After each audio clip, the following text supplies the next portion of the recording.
Hello, everyone. My name is Latara Harris, and I have the honor of serving as the chairman of the board of Crittenton Services of Greater Washington. I am so thrilled to share with you a new series that we are launching on our Crittenton YouTube channel this month. It is called Talk with a Teen Girl Today. And I can tell you, it is so critical that we continue to keep the doors open for the next generation. And this series will do just that. It gives our young ladies an opportunity to meet amazing female figures in their community, interview them, exchange wisdom back and forth, and get valid and very important information out. So you need to check out our first series, Generational Voices of DC's Dunbar High School. We have our own Crittenton Sneakers girl and Dunbar Rising Senior, Iman Bangura, who is going to interview Dr. Evelyn Granville.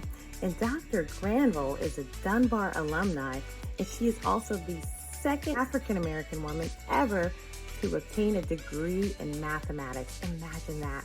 You've got to check out our YouTube channel to check it out for yourself. So again, we hope to see you. We hope that you will share it, like it, do what you have to. And we hope that you will also consider being one that we will interview as well. Thanks so much and enjoy the series.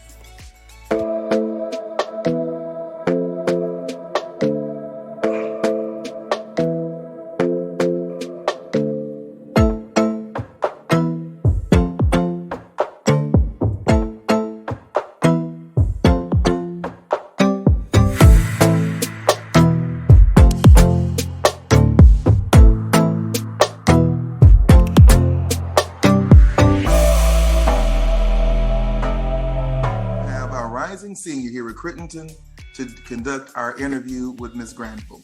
Please introduce yourself. My name is Iman Bangura.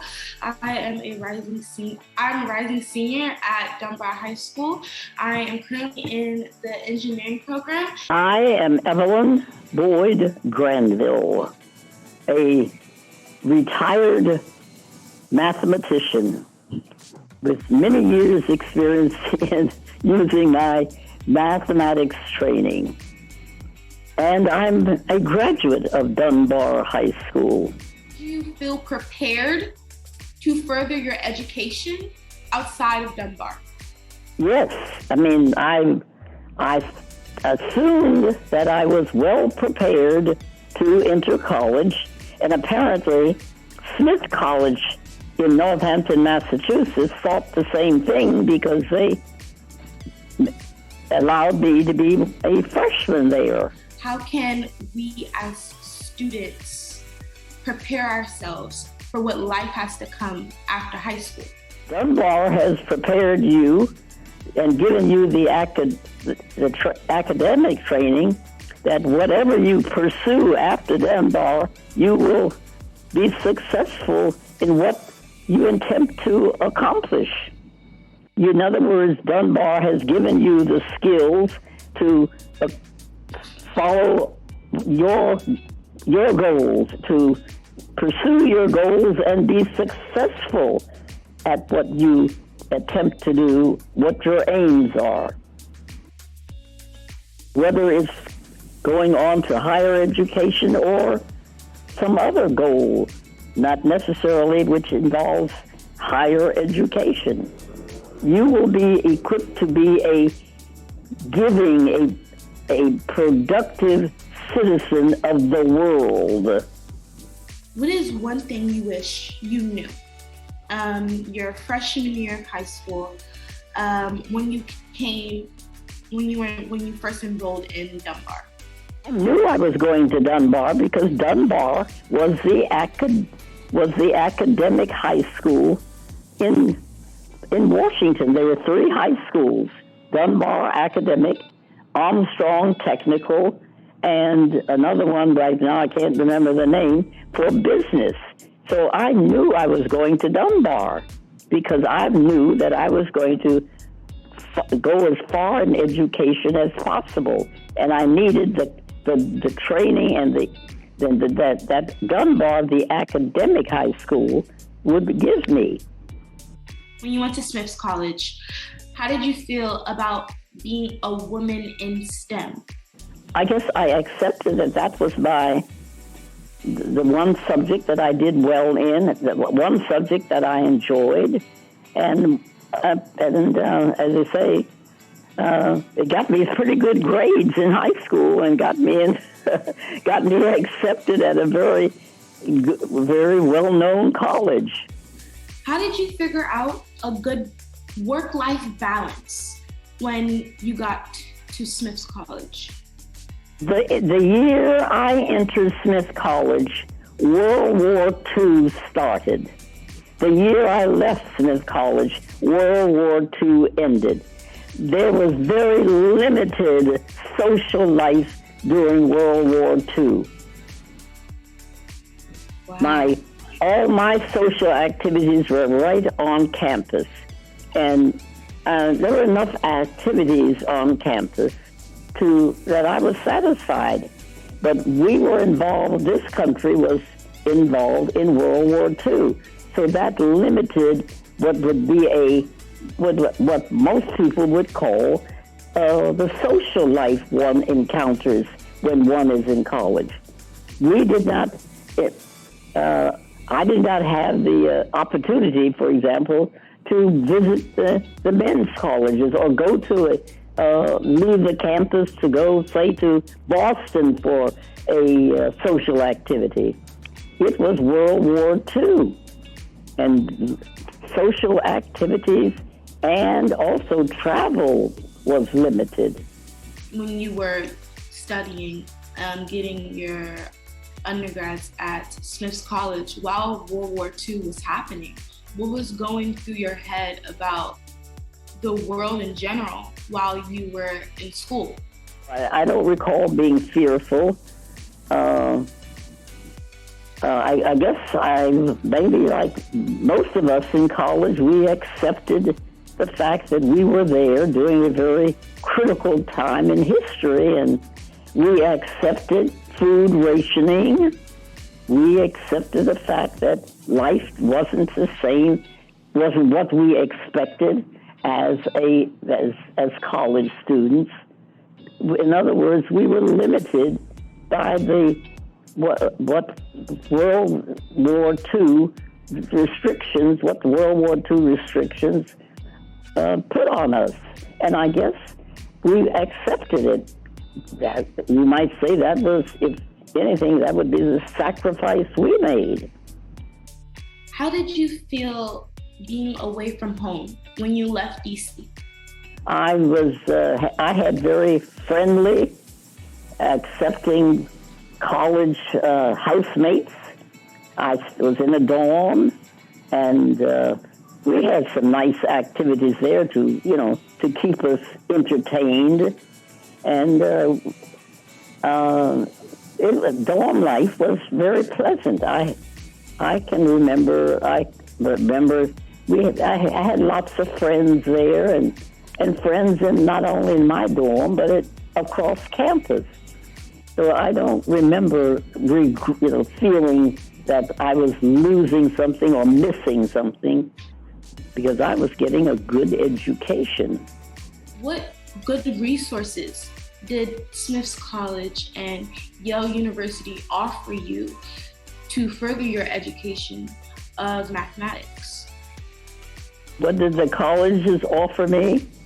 Opportunities to gain knowledge and gain skills, and also to improve my brain. I learned how to think, I learned how to reason, and I became hopefully a very good, disciplined student.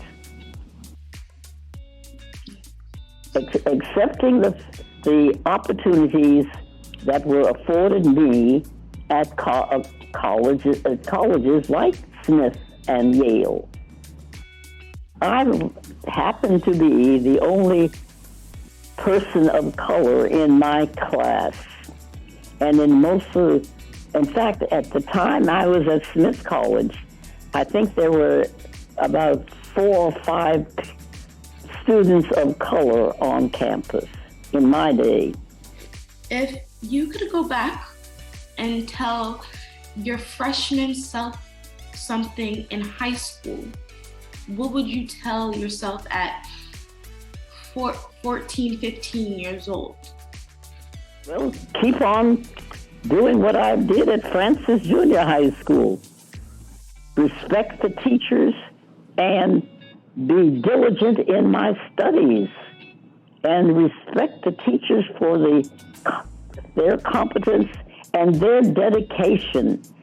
Dunbar teachers were dedicated to making sure that we could succeed wherever we went.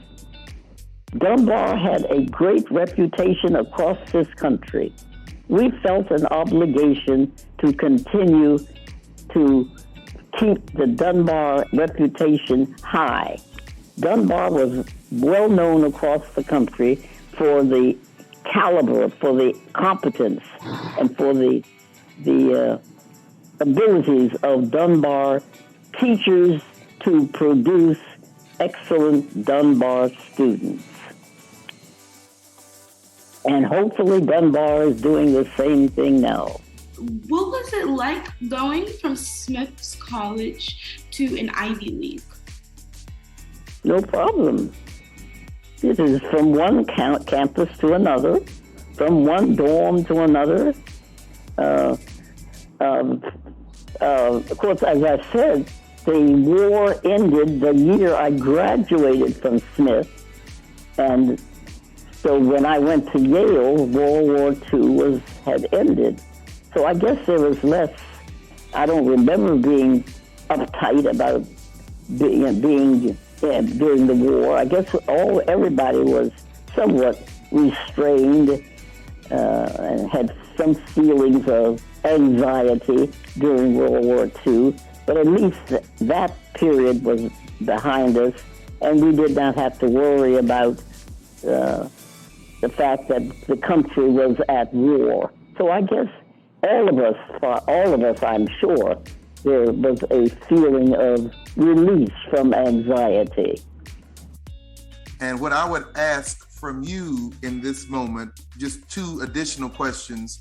What advice would you give our student as she is in her summer program at Harvard and as she's preparing to enter her senior year at high school?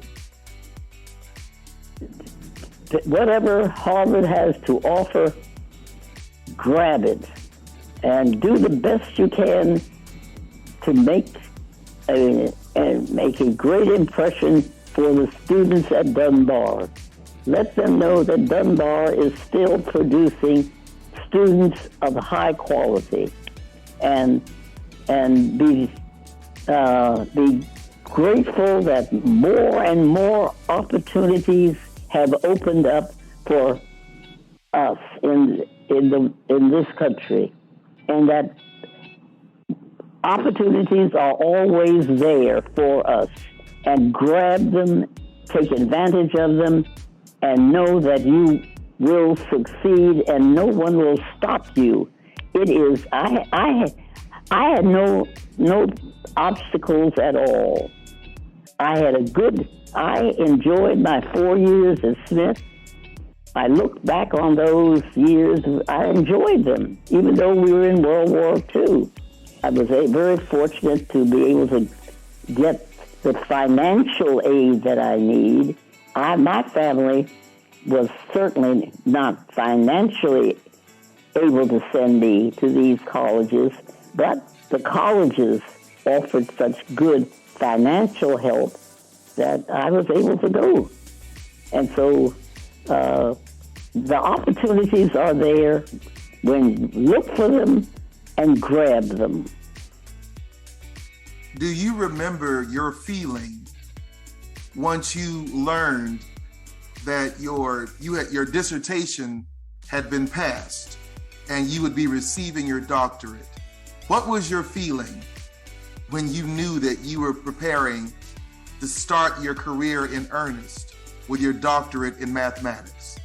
Very satisfied and very thankful for all the financial as well as professional help I received. because financially there was no way in the world I could afford the education that I got. But the resources, the scholarships, the fellowships were there. I was able to qualify for them. And so that made, by being able to take advantage of this education, made it possible. I was a very lucky young lady. Thank you for your time. Iman, I want to thank you as well for spending your morning interviewing Dr. Granville. And we do hope that both of you have a continued fantastic day. Iman, I want you to go and just really succeed in this program and the opportunity that you've been given. And know that we here at Crittenton are proud of you as well. And we're looking forward to you doing great things in this next year, and that you too will go to college.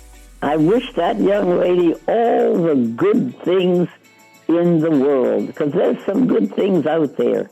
Don't look at the bad things that are happening, or the unhealthy things that are happening, or the discouraging things, but look at the good things that are happening and contribute to the goodness in this world. I hope you have a wonderful day. All right, bye-bye.